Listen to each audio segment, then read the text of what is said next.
नमस्कार प्यारे बच्चों। आज की हमारी वीडियो में हम केशव दास के द्वारा लिखित रामचंद्रिका के अंगद रावण संवाद भाग की व्याख्या करेंगे। हमारे पहले की वीडियो में भी हमने अंगद रावण संवाद की व्याख्या की है, जिसमें अंगद अपने आराध्य श्री राम के सामर्थ्य और प्रताप की महिमा गाकर रावण को राम की शरण में जाने की शिक्षा देते हैं। तो पहले की वीडियो का जो भावार्थ है वो यही है कि अंगद रावण को समझा रहा है कि श्री राम के सामर्थ्य और प्रताप का तुम कहीं पर भी मुकाबला नहीं कर सकती, इसलिए मर्यादा सहित तुम माता सीता को श्री राम को लौटा दो और जाकर उनके पाँव में पड़ो और अपना लोक और परलोक सुधारो। तो ऐसी बातें जब अंगद रावण को समझाता है तो अंगद अपनी कूटनीतिक राजनीति द्वारा अंगद को उल्टे राम के विरुद्ध भड़काता है। ये हम आज की हमारी व्याख्या में पढ़ेंगे। इससे पहले व्याख्या करने से पहले हमें इसका प्रसंग लिखना होता है। जो भी व्याख्या भाग हम कर रहे हैं सबसे पहले उसका प्रसंग लिखना होता है। तो प्रसंग में हम लिखेंगे कि प्रस्तुत काव्यांश हिंदी साहित्य की रीति परंपरा के प्रवर्तक आचार्य कवि केशव दास द्वारा विरचित रामचंद्रिका के अंगद रावण संवाद से अवतरित किया गया है। अंगद अपने आराध्य श्री राम के सामर्थ्य और प्रताप की महिमा गाकर रावण को राम की शरण में जाने की शिक्षा देते हैं। तो रावण अपनी कूटनीतिक राजनीति द्वारा अंगद को राम के विरुद्ध भड़काकर स्वयं के पक्ष में करना चाहता है, ताकि वह अपने शत्रु का संहार कर सके। इसके अंदर हमें ये बताना है कि प्रस्तुत काव्य पंक्तियाँ कहाँ से, कौन सी पुस्तक से ली गई है, किस कवि के द्वारा रचित है और कवि के द्वारा रचित किस महाकाव्य से पंक्तियाँ उद्धृत है, वो बताना है। और थोड़ा सा हमें इसका प्रसंग लिख देना है जिसकी हम व्याख्या करेंगे। जो व्याख्या करनी है उसका थोड़ा सा भाग हमें यहाँ बता देना है कि किस प्रसंग में बात हो रही है। उसके पश्चात हम इसकी व्याख्या करते हैं। तो रावण अपने गहन ज्ञान और कूटनीतिक राजनीति के साम दाम दंड और भेद का सहारा लेकर अंगद को अपनी तरफ मिलाने का प्रयास करता हुआ कह रहा है। नील सुखेन हनु उनके नल और सबे कपिपुंज तिहारे। कपिपुंज का अर्थ क्या है? वानरों की सेना। कपि का अर्थ है वानर, पुंज का अर्थ यहाँ पर समूह होता है वैसे तो पुंज का अर्थ, लेकिन यहाँ पर कपिपुंज का अर्थ क्या निकलेगा? वानरों की सेना। तो रावण अंगद से कह रहा है कि हे अंगद, राम की सेना के बड़े बड़े बलशाली योद्धा नील, सुखेन, हनु, हनु का अर्थ यहाँ पर है हनुमान, हनुमान, नल और पूरी वानरों की सेना है, वो तुम्हारे ही इशारों पर चलते हैं और लड़ते हैं। 8 दिशा बलि दे, अपनो पदु ले, तू जा लगी मारे। इसका मतलब पदु का अर्थ क्या है? पद लेना, अपना पद वापस लेना।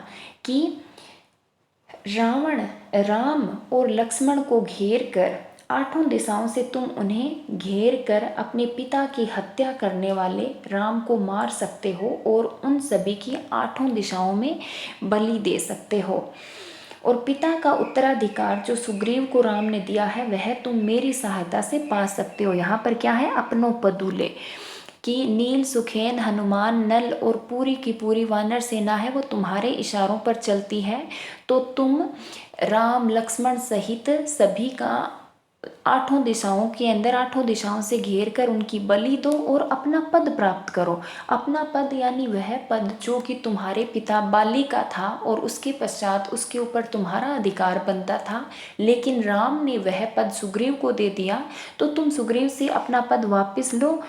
तू जा लगी मारे। जा लगी का मतलब यहाँ पर तुम्हारे पिता को मारने वाले का तुम संहार कर सकते हो। तो से सपूत जेके बाली एपुतन की पदवी धारे। यहाँ पर जो ये केशव दास हैं वो कह रहे हैं तो से सपूत जेके। जेके का अर्थ पैदा करके, जन्म देकर। जेके का अर्थ यहाँ पर क्या है? जन्म देकर। बाली अपूतन की पदवी पगु धारे। अपूतन यानी अपूत। रावण है वो अंगद को उकसा रहा है श्री राम के खिलाफ और कहता है कि तुम्हारे जैसे महान सपूत को जन्म देकर बाली को अपूत की पदवी मिली है, क्योंकि तुम अपने पिता के हत्यारे का साथ दे रहे हो। अर्थात रावण है वह उकसाता हुआ कह रहा है कि तुम्हें जन्म देकर बाली आज भी स्वर्ग में लज्जित होता होगा और सोचता होगा कि ऐसे पुत्र से तो अपूत रहना ही भला, कि तुम्हारे जैसे महान सपूत को जन्म देकर भी बाली है वो अपूत की पदवी को धारण करके बैठा है। उसके पश्चात रावण कहता है, अंगद संग ले मेरो दल, आज ही क्यों न हते बप मारे। बप मारे का अर्थ क्या है? पिता को मारने वाला। तो यहाँ पर रावण अंगद को किसके लिए कह रहा है? श्री राम के लिए। हते का अर्थ क्या है? हत्या करना। रावण कहता है कि हे अंगद, तुम आज ही मेरी पूरी सेना अपने साथ लो। संग ले मेरो दल, दल का अर्थ सेना। आज ही तुम मेरी पूरी सेना अपने साथ लो और अपने पिता के हत्यारे की हत्या कर दो। बप मारे पिता का हत्यारा, हते हत्या करना। आज ही तुम अपने पिता के हत्यारे की हत्या कर दो। जो सुत अपने बाप को बैर न लेई प्रकाश, सुत का अर्थ क्या होता है? पुत्र। रावण आगे भी भेद नीति का सहारा लेकर अंगद को राम के विरुद्ध उकसाता हुआ कह रहा है कि हे अंगद, जो सुत अपने बाप को बैर न लेई प्रकाश, कि जो पुत्र अपने पिता के दुश्मन से प्रतिशोध नहीं ले, तासो जीवत ही मर्यो। जीवत ही मर्यो, वह जीते जी मर जाता है। जो पुत्र अपने पिता के प्रतिशोध का बदला नहीं ले सकता वह जीते जी मर जाता है। लोग कहें तजी त्रास, तजी का अर्थ त्याग कर, त्रास का अर्थ भय। ऐसा इस दुनिया में, इस संसार में लोग भय को त्याग कर कहते हैं। अर्थात रावण कह रहा है कि इस संसार के अंदर लोग भय रहित, डर रहित होकर, निसंकोच होकर ये बात कहते हैं कि जो पुत्र अपने पिता का प्रतिशोध नहीं ले सकता वह जीते जी मर जाता है। उसके पश्चात अंगद है वो रावण की बातों को ध्यानपूर्वक सुनता है और सुनने के पश्चात अंगद कहता है, इनको विलगु न मानिए कही केशव पल आधु। पल का अर्थ क्षण, आधु का अर्थ आधे क्षण, आधे क्षण के लिए। विलगु का अर्थ क्या है यहाँ पर? बुरा। इनको विलगु न मानिए कही केशव पल आधु। केशव दास कवि हैं वो कह रहे हैं कि अंगद के उकसाने पर, राम के उकसाने पर अंगद रावण को करारा जवाब देते हुए कहता है कि संसार में विलगु न मानिए कही केशव पल आदो, कि इस संसार के अंदर पानी, पावक, पावक का अर्थ अग्नि, पवन का अर्थ हवा और प्रभु का अर्थ ईश्वर। केशवदास कवि कहते हैं कि अंगद रावण को करारा जवाब देता हुआ कह रहा है कि हे रावण, इस संसार में पानी, अग्नि, पवन और प्रभु को आधे क्षण के लिए भी बुरा नहीं मानना चाहिए, बुरा नहीं समझना चाहिए। जो असाधु त्यों साधु, क्योंकि ये किसी भी प्रकार का कोई भेदभाव नहीं करते। ये मनुष्य मनुष्य में नहीं करते, ये प्रकृति की किसी भी पदार्थ में, किसी भी विषय वस्तु में कोई भेद नहीं करते। इनके लिए जैसे असाधु है वैसे ही साधु है। साधु का अर्थ है असंसारिक, जिसने सांसारिक विषय वासनाओं का त्याग कर दिया हो, और असाधु का अर्थ है सांसारिक, जो कि इस संसार की विषय वासनाओं में उलझे हुए हो। तो अंगद जो है वो रावण को कहता है कि हे रावण, पानी, अग्नि, पवन और प्रभु को आधे क्षण के लिए भी बुरा नहीं मानना चाहिए, क्योंकि ये सभी से एक जैसा व्यवहार करते हैं, फिर चाहे भले ही वो सांसारिक व्यक्ति हो चाहे असंसारिक व्यक्ति हो, इसलिए इनको बुरा नहीं मानना चाहिए। जब अंगद आध्यात्मिक के समान व्यवहार करता है तो रावण अपनी लौकिक बुद्धि से पुनः अंगद को राम के विरुद्ध उकसाता है और कहता है, उर्सी आनंद लाज कछुग हो। उर्सी का अर्थ है हृदय। उर्सी का अर्थ यहाँ पर क्या है? हृदय। लाज का अर्थ क्या है? लज्जा। और गही का अर्थ है ग्रहण करना। कि हे अंगद, तुम अपने हृदय में कुछ लज्जा धारण करो। जनक घातक गात वृथा कहो। जनक घातक यहाँ पर किसके लिए कहा गया है? जनक घातक, जनक को मारने वाला। यहाँ पर जनक माता सीता जो थी उनके पिता से हमारा तात्पर्य नहीं है। जनक का अर्थ होता है पिता, जनने वाला। तो जनक घातक, जनक घातक पिता को मारने वाला। जनक घातक गात, गात का अर्थ क्या है? गाथा। वृथा का अर्थ है व्यर्थ। कि हे अंगद, तुम अपने हृदय में कुछ लज्जा धारण करो। तुम अपने पिता को मारने वाले की गाथा व्यर्थ ही कह रहे हो। सहित लक्ष्मण राम ही संग्राम, कि लक्ष्मण सहित राम का तुम आज संहार करो। संकरा का अर्थ क्या है? संहार करना। कि लक्ष्मण सहित राम का तुम आज संहार करो। सकल वानर राज तुम्हें करो, और संपूर्ण वानर प्रजाति पर राज्य करो। तो यहाँ पर रावण है वो अपनी राजनीतिक कूटनीति का परिचय देता हुआ अंगद को अपनी ओर मिलाना चाहता है, ताकि वह अपने शत्रु श्री राम का आसानी से संहार कर सके। ये इसकी व्याख्या हो गई। अब इसके विशेष लिखना है हमें। विशेष के अंदर हमें 2-3 पंक्तियां जो हमने पढ़ी है उसका सार रूप, उसका भाव हमें समझाना होता है विशेष में।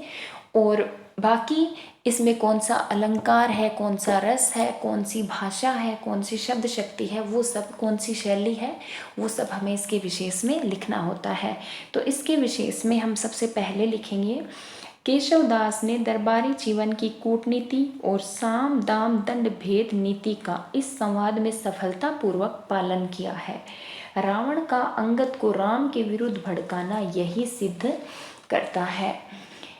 लौकिक और व्यवहारिक उदाहरण, जनक घातक गात वृथा कहो, तासो जीवत ही मर्यो, अपूतन की पदवी पगु धारे, इत्यादि से संवाद है वो प्रभावी बन पड़ा है। यानी ये वो उदाहरण है जो हमारे समाज में प्रचलन में है।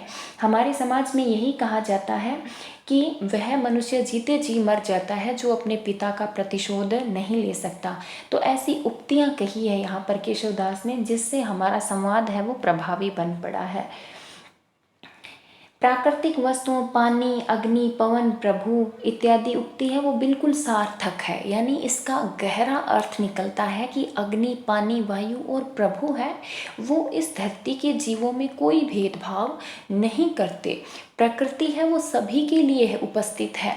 पेड़ पौधे हैं वो सभी को हवा देते हैं। हवा है उस पर उतना ही अधिकार किसी गरीब का है, उतना ही अधिकार किसी अमीर का है। किसी भी जाति का हो, किसी भी धर्म का हो, अमीर हो, गरीब हो, कोई भी व्यवस्था हो, अग्नि, वायु, पानी और प्रभु किसी में किसी प्रकार का कोई भेदभाव नहीं करते हैं। भाषा साहित्यिक ब्रज है और लाक्षणिक पदावली से युक्त है।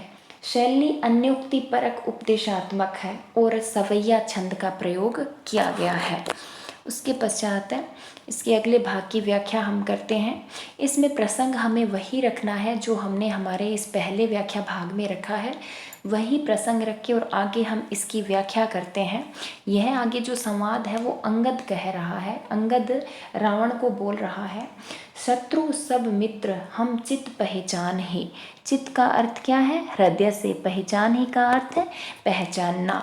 अंगद रावण को कहता है कि मेरे जितने भी शत्रु हैं और जितने भी मित्र हैं उन सबको मैं अपने हृदय से पहचानता हूँ। यानी अंगद के कहने का तात्पर्य है कि मैं जानता हूँ कि मेरा कौन शत्रु है और कौन मित्र है। तो हे लंकेश, आप मुझे इस बारे में ना समझाओ। दूत विधि नुत कभू न उर आन ही।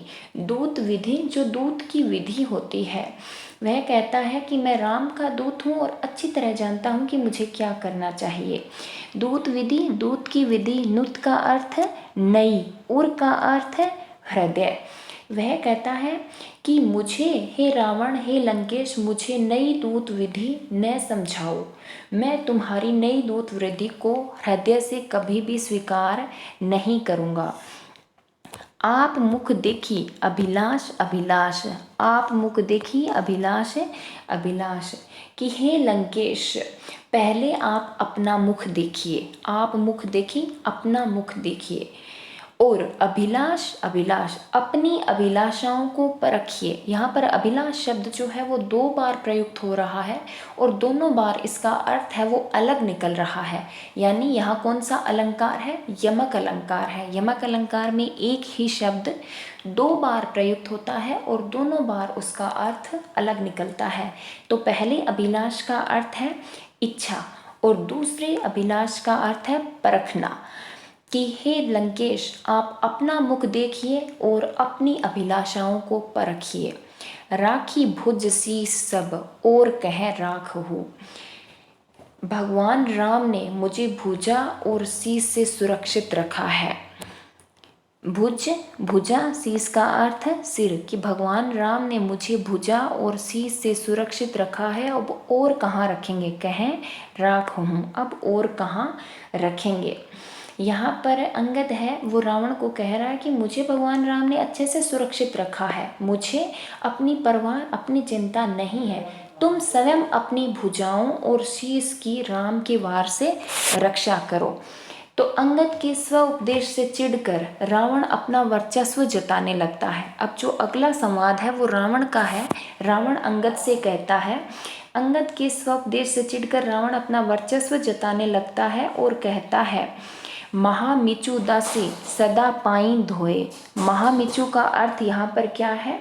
महामृत्यु। दासी का अर्थ है दासी बनकर। पाई धोए का अर्थ क्या है? पांव धोना। वह अंगद से कहता है कि अंगद, तुम्हें मेरी शक्ति का अनुमान नहीं है।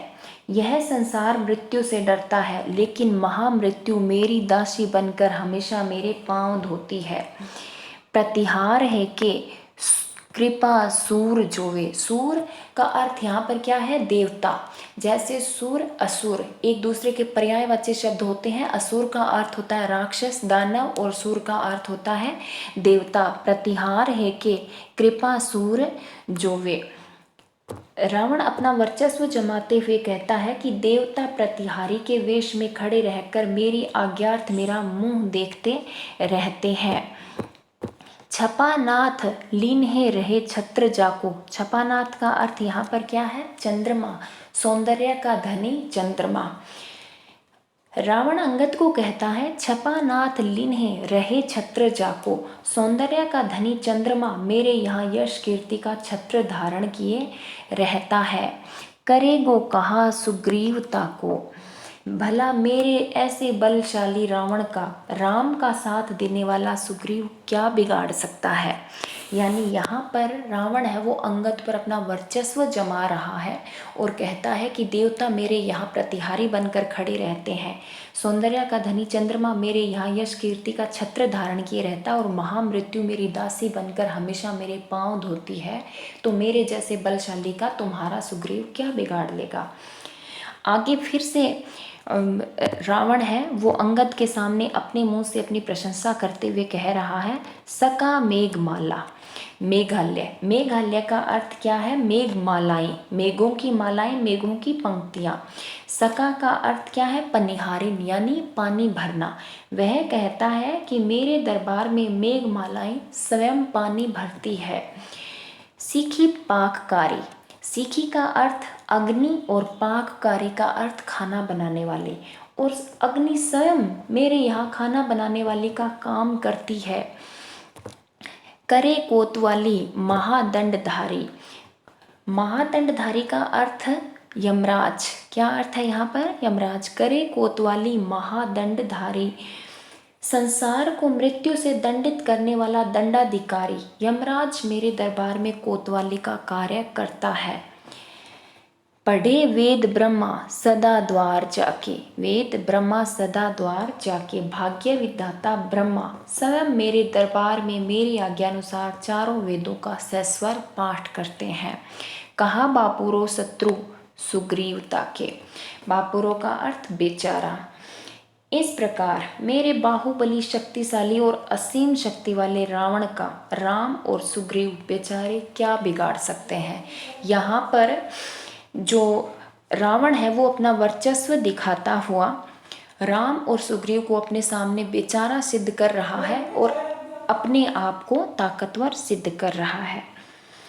धन्यवाद। अब हमारी आगे की वीडियो में हम आगे के पदों की व्याख्या करेंगे और इसके विशेष के अंदर आपको वही विशेष लिखना है जो हमारी पहले की व्याख्या में हमने किया था।